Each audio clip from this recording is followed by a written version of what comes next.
Hi everybody, welcome back to my channel. I am Danielle, a registered psychotherapist who specializes in cognitive behavioral therapy. In the last couple of videos, I've been talking to you a little bit about worry and anxiety and how those two are very much related, and how some of our behaviors and activities can actually feed our worry and anxiety.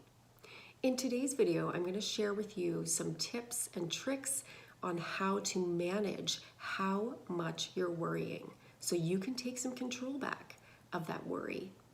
One of the biggest characteristics of worry is that it's uncontrollable. People say they just spiral and spiral and spiral as soon as they start to worry, and they can't stop thinking about it, and it starts taking over their life. Do you find that worry is controlling you? If so, think about what aspects of your life that worry has control over.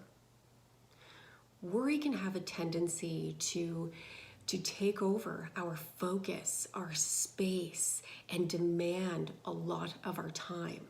And it demands our attention immediately. There's this huge sense of urgency associated with our worry and how much we mentally spiral, so to speak. And it compels us to stop what we're doing immediately and deal with our worry. So for example, if you're sitting at work one day and you're working on a project and all of a sudden you have this worry that you might forget to send a certain email, you may be tempted then to stop what you're doing immediately and send that email. So therefore, it's interfering with your time and interfering with your space.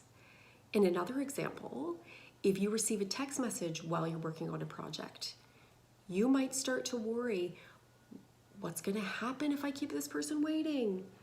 So what do? You stop what you're doing and you send that text message. In these ways, when you start to drop everything because you start to worry about something, you are catering to your worry. You are letting the worry control you. It's time to see what you can do about taking some control back in your life, some control over that worry, so you no longer let that worry rule you and what you do. In therapy, we typically use an evidence-based approach called stimulus control, which is essentially a fancy term for learning to control an aspect of a problem that is troubling you. No, we don't necessarily stop the worry altogether, but what we can do is help you learn ways to manage the control it has over your life. Instead of stopping the worry altogether, what we're actually doing is giving you time to worry.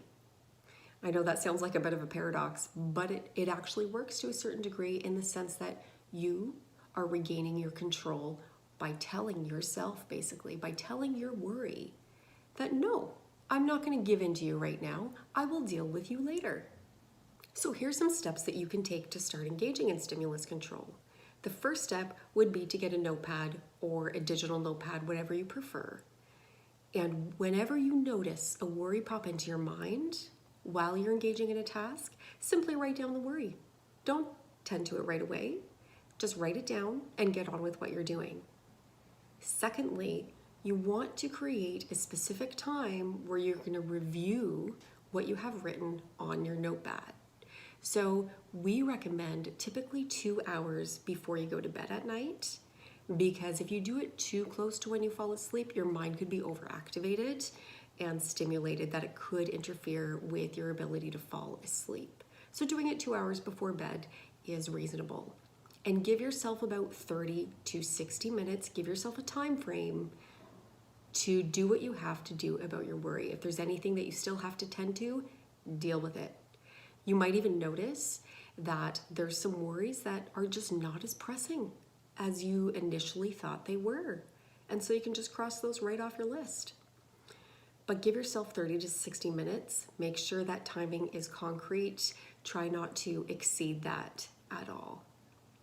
And thirdly, try to create a leisurely activity afterwards, or something enjoyable or pleasurable. So if you're somebody who likes to watch TV before you go to bed at night, do that. have a plan to do that, or have a nice cup of tea, whatever it is that you want to do. Make sure you're doing something leisurely afterwards to get your mind off of those worries. You have given yourself that time to worry. You have allowed yourself the space to kind of do some problem solving if needed. Now is your time for you again. Take that control back again. Don't allow yourself to exceed that 30 to 60 minute mark for yourself. Another way this tool can be helpful is to keep a notepad by your bedside. A lot of times when we don't deal with worries throughout the day, they can be transferred right to our sleep. I know for me, I'll have a tendency to mentally problem solve. If there's something I'm worried about happening the next day, I may start mentally problem solving it in my mind right before falling asleep, and it can interfere with my ability to get to sleep. So with that said, write down that thing that you're worried about, write down that thing that you're thinking about, and get to it in the morning, right? Sleep also is a behavior. It's an activity that worry can interfere with, and you don't want it to do that. You don't want it to take full control. So try to do at least what you can. It may not eliminate it altogether, but at least it's a start. It's somewhere to begin in order to take that control back. So write down that thought, write down that worry, write down that thing you need to do for tomorrow. And then when you wake up in the morning, you can review that list if you like and see if there's anything that you need to do that is so pressing on that list. Basically, the idea is just to learn to delay your worries as much as possible. It seems simple, but it can work. By problem solving your worries immediately, again, you end up catering to your worry. It feeds the anxiety that is associated with it. So you want to take control by delaying when you worry and how much you worry. So another thing too, if you're at work and you notice yourself worrying about something about work that doesn't really need to be tended to, what can be helpful sometimes is to keep a separate notepad for work. What I like to do is every morning when I go into work, I keep a little post-it note by my computer. So if any thought comes into my mind of something that I need to do, something I need to do for a client or something for my office, whatever it may be, I just write that down on my sticky note because I don't need to tend to it right away. But in my mind, I'm worried that I might forget something, right? Or that the issue is urgent or pressing.